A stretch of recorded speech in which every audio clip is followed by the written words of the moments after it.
दर्शकवृन्द नमस्कार। प्रतिबिम्ब मिडिया प्रणालीद्वारा सञ्चालित कार्यक्रम बिम्ब प्रतिबिम्बको तर्फबाट यहाँहरू सबैमा हार्दिक स्वागत तथा अभिवादन। आउनुहोस् कार्यक्रम सुरुवाततर्फ लागौँ। नेपालको पूर्वदेखि पश्चिमसम्म फैलिएको चुरे पर्वत तराईको महत्त्वपूर्ण जलाधार हो। यसको संरक्षणका लागि सरकारले राष्ट्रिय गौरवको आयोजनाका रूपमा विक्रम सम्वत 2067-68 सालदेखि चुरे संरक्षण कार्यक्रम सुरु गर्यो। तर पछिल्लो समयमा आएर भने यो कार्यक्रम रणभुल्लमा परेको छ। अति संवेदनशील तथा महत्त्वपूर्ण निकायको नाममा रहेको र भएको चुरे संरक्षण र सम्वर्धनका लागि सरकारले केही नगरेको भने होइन, तर प्रभावकारी नभएको गुनासो जताततै व्याप्त रहेको पाइन्छ। राजमार्गदेखि उत्तरपट्टिको भाग करिब सुरु हुँदै चुरेसँगै जोडिन्छ र चुरेको खास गरिकन के छ भने त्यो व्यवस्थित र व्यवस्थापन पूर्ण रूपबाट हुन सकेको छैन र यसको अलिकति चुरेबाट हामीलाई असर प्रभाव चाहिँ यो चुरेबाट निस्किने खोलाहरू र केही अलि लामो खोला पनि बेलबारीमा जस्तो अलिक ठुला खोला चिसाङ नदी जुन अलिक लामो बहावको छ र अर्को पश्चिमपट्टिको चाहिँ क्षेत्रमा लुन्द्रा नदी, यो दुईटा नदीको बिचमा हामी बेलबारी नगरपालिका र नगरवासी हामी बसोबास गर्छौँ। माथिल्लो पाटोको चुरेबाट चाहिँ चुरेको चाहिँ भागबाट यो ढुङ्गा गिटी बालुवाहरूको चाहिँ बहावका कारणले तलतिर आउँदा अब त्यसको व्यवस्थित हामीले चाहिँ योजना गरेर त्यसलाई व्यवस्थित रूपबाट हामीले चाहिँ व्यवस्थापन गर्न नसकिरहेको, गर्न नमिलिरहेका चाहिँ तालमेल नमिले अवस्थाले गर्दा हामीलाई यता तल्लोपट्टि आएर बस्तीका जोखिमका कुरा, जग्गा चाहिँ कटानका कुरा र कतिपय ठाउँमा त हाम्रो बस्ती खास गरी यो बेलबारी बजारै जो देखिरहनु भएको छ, यो बजारै पनि ठुलो जोखिममा छ। यसको उत्तरपट्टि अलि मासतिर झट्ट बाटोबाट हेर्दा देखिँदैन, तर थोरै मासतिर गएर हेर्न पनि यो कति बेला यो बजार क्षेत्रतिर यो गन्धरा नदी पस्छ भन्ने कुरो चाहिँ हामी अलिकति मासतिर जाँदा त्यो काली लाग्दो अवस्था पनि छ। र उतापट्टिको पनि चिसाङ खोला, जुन खोला अब चाहिँ ठाडो खोला भन्छौँ हामी, अलिक पहाडको अलिक माथिबाट आएको हो त्यो, त्यसको बहावको चाहिँ जुन अब फोर्स करेन्ट भनौँ त्यो अलिक यो लुन्द्राको भन्दा फरक छ र त्यसले पनि कटान गरेर हाम्रो बस्ती र जग्गाहरू निकै जोखिमपूर्ण अवस्थामा छ। अवलोकनका क्रममा हामीले स्थानीय जनताहरू, जनप्रतिनिधि, प्रशासक, सुरक्षा निकाय, कार्यक्रम कार्यान्वयन इकाइका प्रतिनिधिहरूसँग भेट्यौँ र यसबारे विभिन्न कोणबाट छलफल कुराकानी गर्यौँ। संघीयताको अभ्यास गर्दै जाँदा स्थानीय तहबाट गरिने कुराहरू र स्थानीय तहबाट जति प्रत्यक्ष रूपबाट निगरानीका साथ हुने कामहरू हो त्यो स्थानीय तहमै जोड्नुपर्छ भन्ने हामीले लागेको छ र यो कुरा हामीले पटक पटक विभिन्न यी चुरेका फोरमहरूमा पनि हामीले उठाउँदै आएका छौँ। तर यो हिजोको पुरानै शैली, हिजोको पुरानै परिपाटीमा चुरे कार्यक्रम चाहिँ अब त्यसलाई नयाँ नाम दिएर राष्ट्रपति चुरे कार्यक्रम भन्ने नामाकरण गरेर सङ्घीय सरकारकै मातहतबाट केन्द्रमै राखेको कार्यक्रमको रूपमा छ। तर त्यो चाहिँ नीतिगत रूपमा हामीले त्यसलाई र व्यावहारिक रूपमा त्यसलाई जोड्नु पर्दाखेरि जहाँनेरि त्यसको क्षति भएको छ, जहाँनेरि त्यो चाहिँ त्यसले चाहिँ तहस गरेको छ अर्थात् त्यसको प्रभाव छ, त्यसको असर छ, अब त्यो चाहिँ त्यही ठाउँलाई जोडेर चाहिँ त्यो कार्यक्रमहरू सञ्चालन गर्दाखेरि, त्यो कार्यक्रमहरूलाई जोड्दाखेरि अब यी तलका विषय, अब यो सबै कुरा चुरे भनेको छौँ हामीले र त्यो केन्द्रमा बसेर यो चुरेको सबै कुरालाई निगरानी पुग्न पनि सक्दैन, त्यो व्यावहारिक र यथार्थ कुरो हो। र त्यो निगरानी पुग्न नसक्ने कुरालाई र त्यो तुरुन्त हामीले गर्नुपर्ने कुरा, कतिपय सवालमा त हामीले बाढी आएको बेला इमिडिएट गर्नुपर्ने खालका विषय पनि हुन्छन्। र त्यस्ता कुराहरूलाई अनि यसलाई कम्तीमा यो चुरेका जुन नामबाट कार्यक्रमहरू छन्, ती कार्यक्रम तटबन्धनका कुरा छन्, त्यहाँ हरियालीका कुरा छन्, वृक्षारोपणका कुरा छन् र ती कुराहरूलाई चाहिँ तलको प्र्याक्टिसमा जे छ र जे गर्दा त्यो व्यावहारिक र परिपक्व हुन्छ त्यो गर्नुपर्ने कुरामा चाहिँ यसलाई नीतिगत रूपमा यो परिमार्जन गर्न जरुरी छ। नेपालको अन्न भण्डार तराईको भविष्यसँग चुरे पर्वतको प्रत्यक्ष सम्बन्ध रहेको छ। चुरे जोगियो भने बल्ल तराई भूमि र जनजीवन सुरक्षित र सम्पन्न हुन्छ। चुरेको यही महिमालाई ध्यानमा राखी राज्यले चुरेको जमिन, जङ्गल, जडीबुटी बचाएर तराईको वातावरण समेत संरक्षण गर्ने उद्देश्यले राष्ट्रपति चुरे तराई मधेस संरक्षण विकास समिति गठन गरेको हो। चुरे विनाशलाई नियन्त्रण र यसबाट तल्लो तटीय क्षेत्रमा परेको र पर्न सक्ने नकारात्मक असर तथा जोखिमलाई न्यूनीकरण गर्न अति संवेदनशील नदी जलाधार प्रणालीहरूमा भू तथा जलाधार संरक्षण, नदी नियन्त्रण, वन तथा जैविक विविधताको संरक्षणको साथै स्थानीय जनताको जीविकोपार्जनको लागि सघन रूपमा कार्यक्रम सञ्चालन गर्ने सरकारको उद्देश्य रहेको भए तापनि यो उद्देश्य अनुरूप कार्य सञ्चालन भइरहेको पटक्कै पाइँदैन। केन्द्रीय सरकार भनेका छौँ, प्रदेश सरकार भनेका छौँ, तर प्रत्यक्ष दिनानुदिनको सम्पर्क र सम्बन्ध चाहिँ स्थानीय जनताका बिचमा स्थानीय तहसँग छ। त्यो स्थानीय तहसँग र स्थानीय जनतासँग जोडिएका कुराहरू चाहिँ स्थानीय तहले नै त्यसलाई अगुवाई गरेर गऱ्यो भने त्यो काम प्रभावकारी र तुरुन्त त्यसको एउटा निकास र चाहिँ तपाईँको एउटा परिणाम आउन सक्छ। अब केन्द्र प्रदेश भनेर जाँदा त्यो प्रक्रिया प्रोसेस अनि त्यसका चाहिँ विधि प्रक्रियामा जोडिँदै अब यो जुन टाइममा गर्नुपर्ने हो त्यो टाइममा हुन पनि सक्दैन र टाइमभन्दा पछि क्षति भइसकेपछि गरेर अर्थ पनि हुँदैन।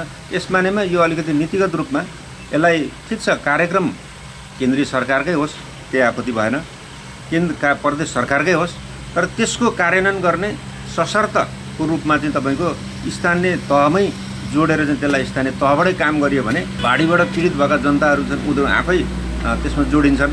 स्थानीय तह डे टु डे दिनानुदिन हामी चाहिँ जनताका बिचमा सम्पर्क गर्न सक्छौँ। त्यस मानेमा पनि त्यो कुरो प्रभावकारी र परिणामदायी हुन्छ। नेपाल सरकारले चुरे क्षेत्रको संरक्षण र सम्वर्धनलाई राष्ट्रिय गौरवको आयोजनाकै रूपमा राखेको छ। मानव जीवनलाई वातावरणीय सन्तुलन कायम गराउनका लागि भनेर सरकारका विभिन्न निकायले काम गरिरहेको पाइन्छ। चुरे तथा तराई मधेसका बासिन्दाको जनजीविकाको आधारका रूपमा रहेको कृषिको लागि आवश्यक पानीको स्रोत चुरे क्षेत्रको पर्वतीय पारिस्थितिकीय प्रणालीमा आश्रित छ।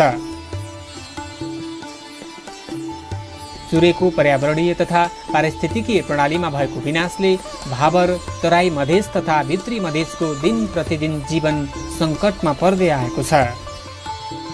चुरेले कति बेला क्षति गर्छ भन्ने कुरो यो सम्पूर्ण यो चुरे क्षेत्र चाहिँ केन्द्रबाट चाहिँ दूरबिन लाएर हेरेर त हुँदैन र यो जुन जुन पालिकामा चुरेसँग जोडिन्छ, पालिकामा जोड्यौँ भने आफ्नो आफ्नो क्षेत्रको कुरा उनीहरूले 24 घण्टा उनीहरू जिम्मेवारी र जवाबदेही भएर त्यहाँको जनतालाई परिचालन गरेर त्यहाँको जनशक्ति लगायतको चाहिँ स्थानीय अब अन्य मेकानिजमहरू प्रयोग गरेर त्यो विषयलाई हामी के गर्ने भन्ने कुरोको चिन्तन गर्नुपर्ने अवस्था त्यो यथार्थमा त्यो ठिक हुन्छ। अब यो केन्द्रमा भएको कुरोलाई चाहिँ केन्द्रले त्यसको विधि प्रक्रिया प्रोसेस गर्दा गर्दा यहाँ आइपुग्ने त्यो चुरेले क्षति गरिसकेपछि आएर अर्थ हुँदैन। त्यस बारेमा यो तलको स्थानीय तहलाई नै जिम्मेवार र जवाफदेही बनाउनुपर्छ। त्यसका लागि विधि प्रक्रियाका कुरामा के अवलम्बन, के परिवर्तन गर्नुपर्ने, के परिमार्जन गर्नुपर्ने, यहाँ यसको मतलब हामीले तल नै यहाँ बजेट ल्याएर हामीले चलाउनु पाउनुपर्छ भन्ने कुरो होइन। यो मात्रै के भने यो काम इमिडिएट कति बेला गर्नुपर्छ, त्यो जति बेला पर्छ त्यति बेला गर्ने गरेको व्यवस्था चाहिँ हुनु पर्यो। यो खास गरिकन कार्यान्वयनको तहमा र त्यो नीतिगत तहमा त्यो कुराहरू प्रष्ट हुनु जरुरी छ। किनभने आज खोलामा बाढी आउँछ अनि चुरेको कार्यक्रम कहाँ छ, कार्यालय कहाँ छ, त्यसले माथि सोध्ने, त्यसले प्रदेश सोध्ने, त्यसले केन्द्र सोध्ने गर्दा गर्दै यो त्यो क्षति हुने कुरोको पाटोमा क्षति भइसकेपछि अनि बल्ल आइपुगेर यो आगो लागिसकेर चाहिँ भरे आगो निभेपछि दमकल पुगे जस्तो हुन्छ।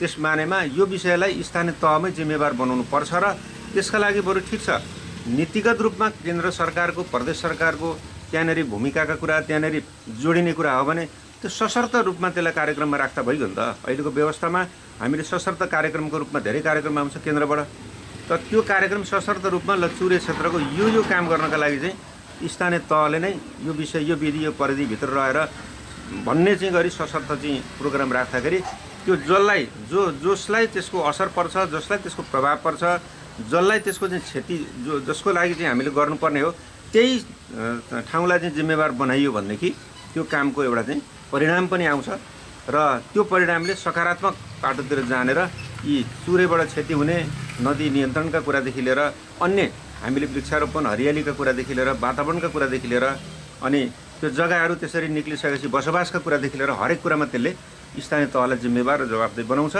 र प्रत्यक्ष जनताहरू सरकार भएर जोडिने खालका कार्यक्रम भयो भने त्यो प्रभावकारी र लाभदायी पनि हुन्छ। चुरे क्षेत्र तथा आसपासका पुल पुलेसा राजमार्ग लगायतबाट नदीजन्य वस्तुहरू बालुवा, ढुङ्गा, गिटीको उत्खनन र बिक्री वितरण भने रोकिएको छैन। स्थानीय सरकार सञ्चालन 2074ले पनि आफ्नो क्षेत्रभित्र रहेका प्राकृतिक स्रोत र साधनको संरक्षण र नियमन गर्ने अधिकार स्थानीय सरकारलाई दिएको भए तापनि स्थानीय स्रोतको दोहन नरोकिएकोमा सरोकारवालाहरू नै चिन्तित छन्। स्थानीय पालिकाहरूसँग गर्नुपर्ने जसरी समन्वय हो त्यो चाहिँ हामीले अलिक राम्रो तरिकाले भएको छैन। चुरेको साथीहरूले काम गर्दाखेरि चाहिँ कहिलेकाहीँ चाहिँ उहाँहरूले आफ्नो तरिकाले ठेक्का लगाउनुहुन्छ, कहिलेकाहीँ चाहिँ त्यो स्थानीय समुदायलाई उता समिति बनाउन लगाएर उनीहरूले बिहोर्नै नसक्ने जाने दायित्व थुपारिदिन्छ। यस्तो अवस्था छ। नीतिगत रूपमा एउटा निर्णय गरेर आउनु पर्यो चुरे र त्यही अनुसारको कार्यान्वयन गर्नु पर्यो। अनिवार्य रूपमा स्थानीय पालिकासँग त्यसको सहकारी हुनु पर्यो। यदि सहकारी नहुँदाखेरिको अवस्थामा चाहिँ उहाँहरूलाई कहाँ आवश्यकता पर्छ, कहाँ उचित ठान्छ, उहाँहरूको बुझाइ कहाँ रहन्छ त्यहाँ काम गरिदिनुहुन्छ।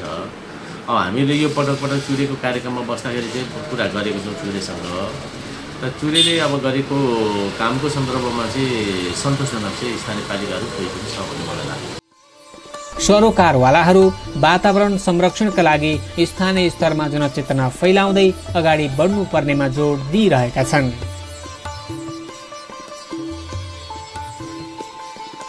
पुलेसा ठुला राजमार्ग मानव बस्ती समेतबाट 500 मिटर परबाट मात्रै नदीजन्य वस्तुहरू बालुवा, गिट्टी, ढुङ्गा निकाल्नु पर्ने कानुनी प्रावधान छ, तर त्यो पाइँदैन वा गरिँदैन। यसको प्रभावकारी कार्यान्वयन र नियमित अनुगमन समेत हुन सकिरहेको छैन। राष्ट्रपति चुरे चाहिँ संरक्षण चाहिँ उसको चाहिँ जुन अहिले काम गराई उसले लिएका नीतिहरू अनुसार कहीँ पनि चलेकै छैन। त्यो नचलेको हुँदाखेरि त्यो संस्थाको नामलाई दुरुपयोग किन गराउने? त्यो चाहिँ अहिले भनौँ न, अहिले राजमार्गमा जति पनि भएका खोलाको नदी पुलका नजिकमा 500 मिटर टाढाबाट गर्नुपर्ने कहीँ 100 मिटर पनि छैन, कहीँ चाहिँ 200 मिटर छ। त्यत्र भौडी खनेर चाहिँ त्यहाँ चाहिँ निकालिएको छ, चाहिँ उत्खनन गरिएको छ। चुरे विनाशलाई नियन्त्रण र यसबाट तल्लो तटीय क्षेत्रमा परेको र पर्न सक्ने नकारात्मक असर तथा जोखिमलाई न्यूनीकरण गर्न अति संवेदनशील नदी जलाधार प्रणालीहरूमा भू तथा जलाधार संरक्षण, नदी नियन्त्रण, वन तथा जैविक विविधताको संरक्षणको साथै स्थानीय जनताहरूको जीविकोपार्जनका लागि सघन रूपमा कार्यक्रम सञ्चालन गर्ने सरकारको उद्देश्य रहेको भए तापनि उद्देश्य अनुरूप कार्य सञ्चालन भइरहेको पटक्कै पाइँदैन।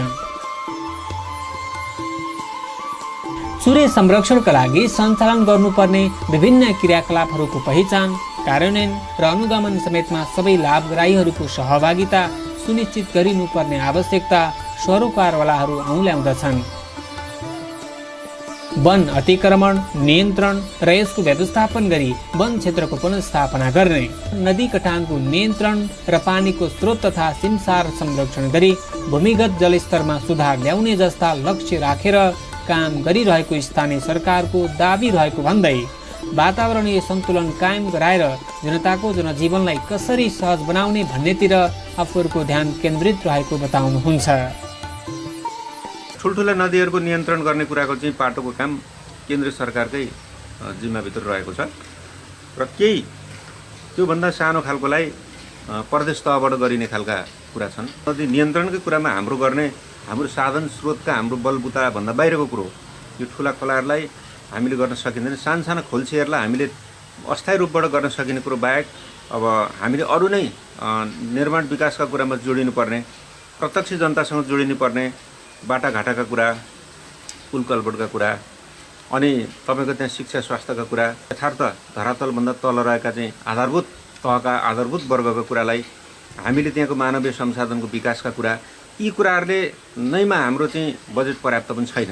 हाम्रै नगरपालिकाको अब अरबको चाहिँ आँकडामा बजेट छ, तर हामीले कार्यान्वयन गर्ने भनेको सबै सशर्त बजेटलाई काटेर कार्यान्वयन गर्ने भनेको हाम्रो 28-30 करोडभन्दा बढीको बजेट हामीले यहाँ परिचालन गर्दैनौँ। हाम्रो 11वटा वार्ड छ। त्यसभित्र यो कुरालाई यहाँको आधारभूत कुरा शिक्षा, स्वास्थ्य, खानेपानी, कृषि, पशु लगायत अनि यहाँका चाहिँ पर्यटनका कुरादेखि लिएर अब यी नदी नियन्त्रणका कुरादेखि लिएर विद्युतका कुरा, सञ्चारका कुरा, यी सबै कुरालाई गर्दा त्यो न्यून हुन्छ। त्यसबारेमा यो नदी नियन्त्रणका कुरालाई तथापि हामीले हाम्रो तहबाट गर्न सकिने कुरो बेलबारीका 7वटा वार्ड हाम्रा दुईवटा नदीका चपेटामा छ। चिसाङको 2वटा वार्ड छ र लन्द्राको 5वटा वार्ड छ। अब यो 7वटा वार्ड हाम्रो जति नै बेला पनि त्यो नदीको छेउको आसपासका बस्तीहरू र जग्गाहरू जहिले पनि जोखिममै देखिएका छन् र हामीले गर्न खोजेका चाहिँ कम्तीमा रोकथाम गर्न सक्ने तत्कालीन रोकथाम अस्थायी रूपको चाहिँ हामीले चाहिँ क्षति हुन नदिने गरेका चाहिँ कुरा हामीले केही छुट्याएका छौँ।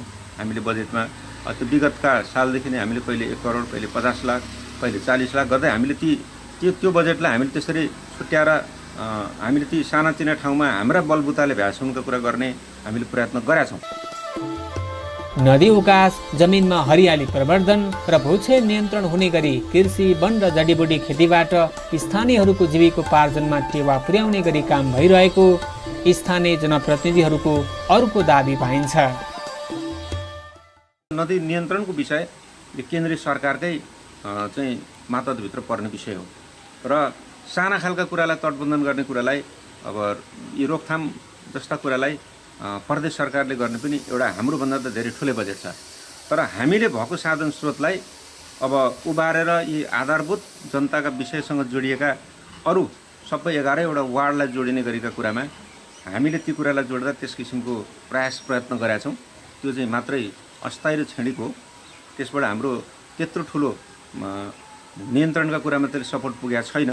त्यो हामी साधन स्रोतका कुराले अब साधन स्रोत हामीसँग भए पनि जनशक्तिका कुरा आदि इत्यादिका कुरा यसको चाहिँ मेकानिजमै केन्द्रबाट गर्ने र त्यसलाई चाहिँ त्यसको डिपिआर तयार गर्ने अनि त्यसलाई चाहिँ ठुलो योजनाको रूपमा लिने र केन्द्रीय सरकारबाट केन्द्रीय योजना पाएर जाने भन्ने नीति भएको हुँदा हामीले त्यसमा भर परेर पनि धेरै प्रयत्न फलो पनि गऱ्यौँ। तर त्यो कुरो पनि सार्थक भएको छैन र अहिले जति जे छ हामीले दौडधुप गरेर अलिअलि अनि हाम्रो साधन स्रोतले भ्यासनका कुराले हामीले केही गर्ने प्रयास गरेका छौँ। त्यो प्रयास भने चाहिँ झिनो प्रयास मात्रै हो, यो यथार्थ हो। किनभने हामीसँग त्यो साधन स्रोत पुग्दैन। त्यस मानेमा हामीले गर्न खोजेका कुराले केही ठाउँ जोखिम बस्तीहरू जोखिम खालका कटानका कुराहरूलाई सामान्य हामीले नियन्त्रण गर्ने प्रयासमा हामीले केही कामहरू गरेका छौँ। माथिल्लो खण्डमा खोल्सा नियन्त्रण र लुकीछिपी नदीजन्य वस्तुहरूको चोरी निकासी रोकिएको पाइँदैन।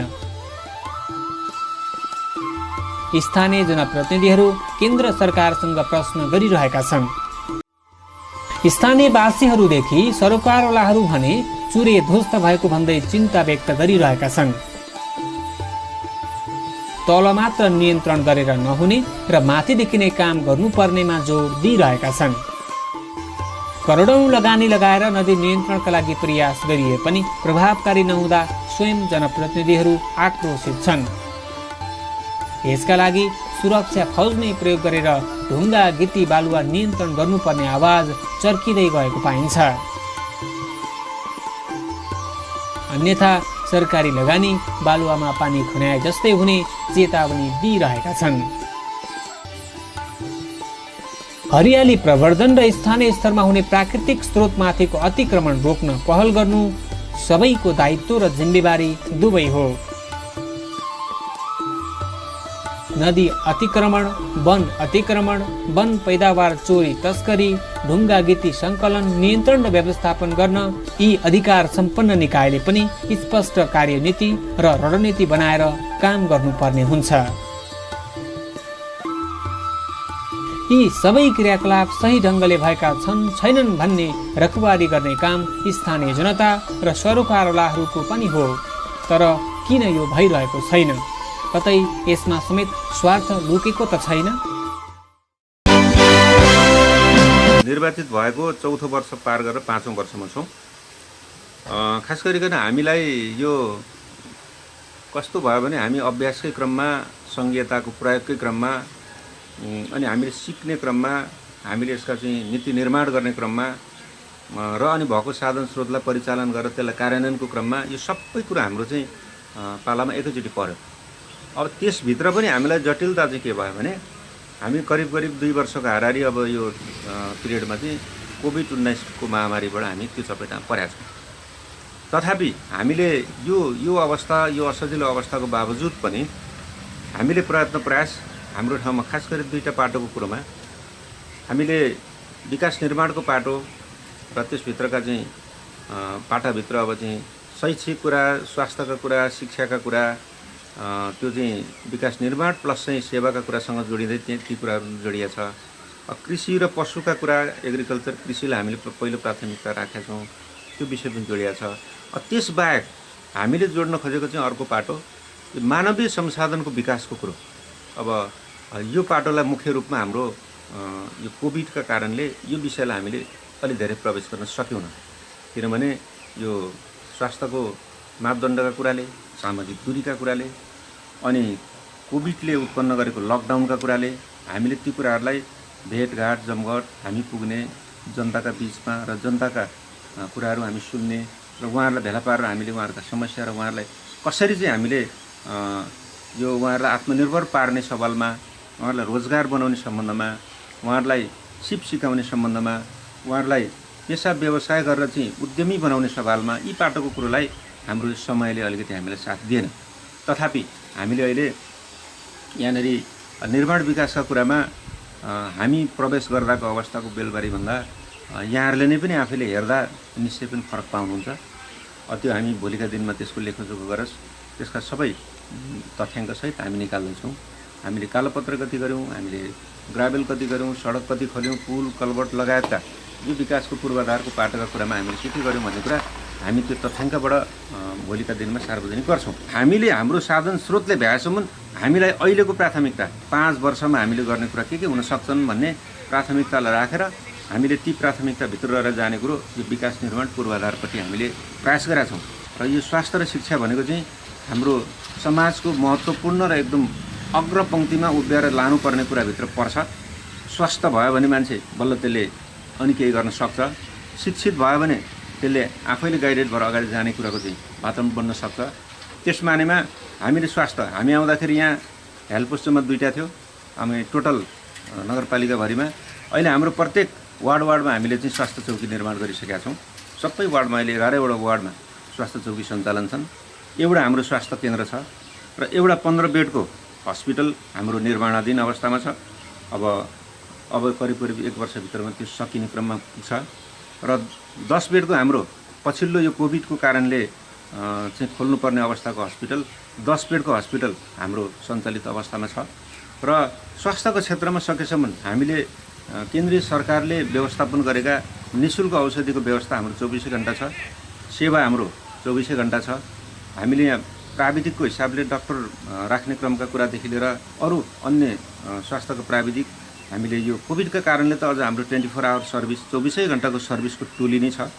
र त्यसबाहेक अरू पनि हाम्रा असजिला अप्ठ्यारा खालका बिरामी रोगीहरूका लागि हामीले त्यो सेवा पनि प्रवाह गरेका छौँ।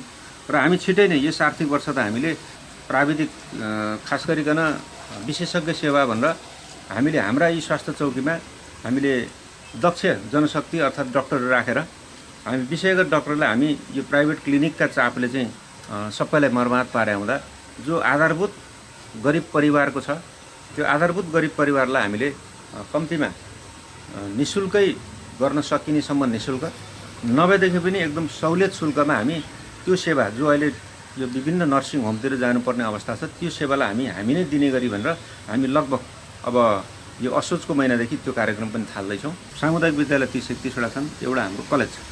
यी विषयहरूलाई हामीले कम्तीमा यो निजी र सरकारीका चाहिँ जुन एक खालको प्रतिस्पर्धी हिसाबबाट जानेर यो वादी प्रतिवादी भएर जाने खालका कुरालाई हामीले अन्त्य गर्ने प्रयास गरेका छौँ। र आफ्ना क्षेत्रबाट पठन पाठनका क्वालिटी र त्यो विद्यार्थी अर्थात् बालबालिकाको भविष्यलाई सुनिश्चित गर्ने कुरोमा ऊ क्वालिफाइड विद्यार्थीको रूपमा निक्लियोस् हाम्रो यहाँको चाहिँ शैक्षिक संस्थानबाट भन्ने कुराका लागि हामीले यो सामुदायिक संस्थागत सबै कुरालाई हामी विधि प्रक्रिया पद्धतिलाई अवलम्बन गर्दै सबै शिक्षक के अरे अभिभावक सञ्चालक समिति अनि हामी नगरपालिका सिङ्गो सबै पङ्क्ति त्यसमा राजनीतिक दलको पनि हामीले चाहिँ सहभागिता जनाएका छौँ। प्रत्यक्ष जनताबाट निर्वाचित जनताका प्रतिनिधि हौँ र हामीले जनतासँगको सम्पर्क सम्बन्ध राख्नुपर्छ र त्यो जीवन्त हुनुपर्छ।